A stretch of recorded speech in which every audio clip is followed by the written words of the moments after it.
lashed down in relentless, icy sheets that night, scrubbing the streets of the small town until they gleamed like glass, and turning the world into a distorted maze of shifting reflections. On a forgotten, desolate corner, the restaurant called Eterna stood, its rusted sign creaking ominously in the wind. The restaurant's reputation had nothing to do with its food, though the dishes were said to be exquisite. No, Eterna was famous for its mystery. It was said, you didn't find Eterna. Eterna found you. No one made reservations. Those who dined there claimed they had simply been invited. A delicate black card would arrive with gold lettering that shimmered as though alive. You are cordially invited to dine at Eterna tomorrow, 8 p.m. Sarah had no idea why she had received the card. She wasn't famous. She wasn't wealthy. She wasn't anyone. Just an ordinary woman with an ordinary life. A freelance graphic designer barely making ends meet. But when the card appeared on her doorstep that morning, the curiosity was irresistible.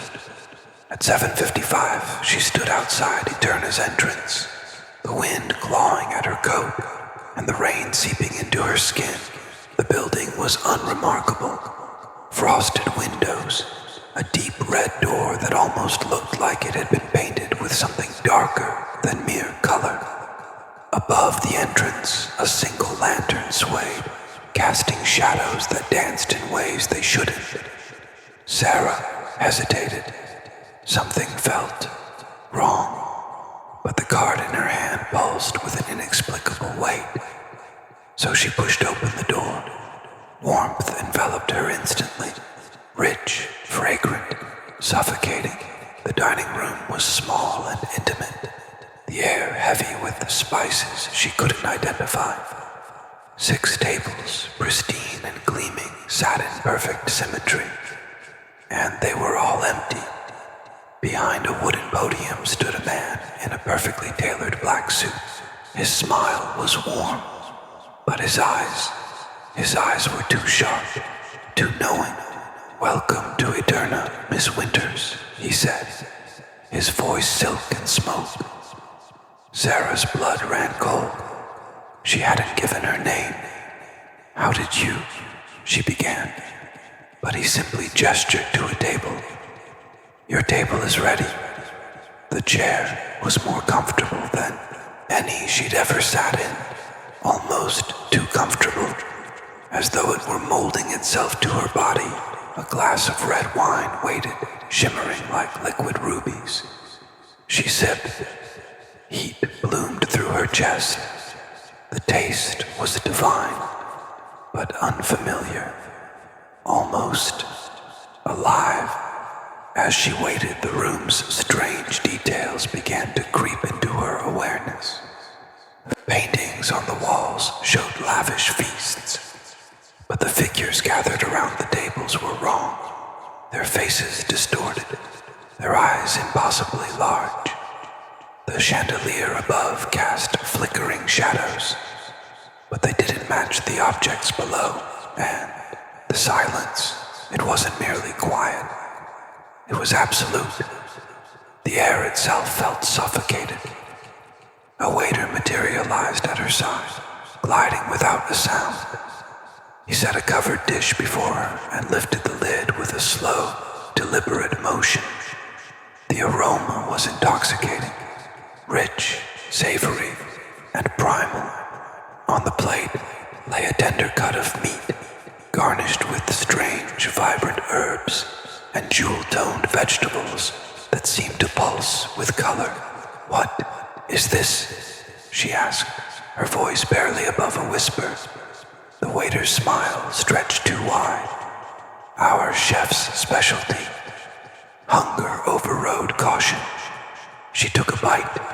The flavors were indescribable, sweet and savory and earthy, but there was something else.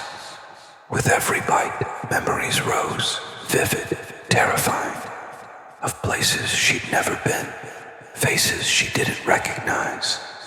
And yet, there was a strange familiarity, as if the memories belonged to her, or to something inside her. "Do you like it?" the man at the podium asked. He was standing much closer now. Too close. Beside her table, Sarah jumped.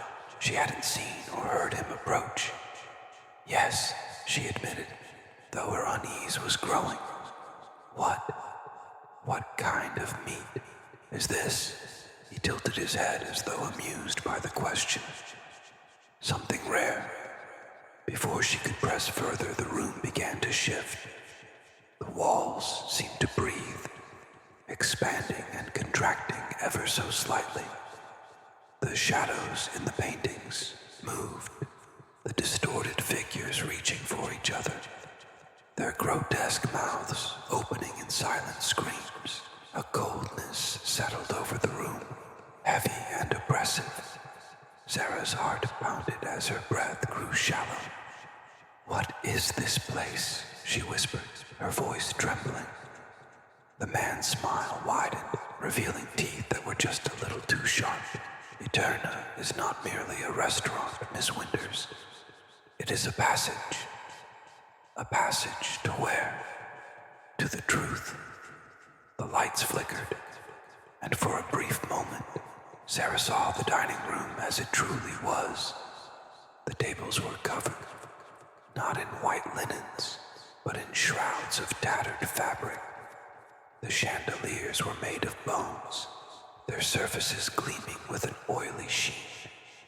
The figures in the paintings had stepped out of their frames, their twisted forms looming in the dark corners of the room.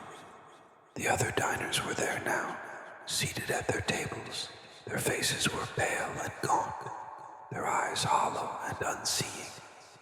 She recognized some of them from the missing persons posters she'd seen around town. She pushed back her chair and stood, her legs unsteady. "I need to leave." The man stepped closer, his eyes glinting like obsidian. "Once you've begun the meal, you must finish. That is the rule." Sarah backed away, but the room seemed to stretch, elongating unnaturally. The door grew farther and farther out of reach. The diners turned their heads in unison, their movements jerky and insect-like, their heads tilted at impossible angles. "Why me?" she asked, her voice barely above a whisper. "You were chosen," the man said.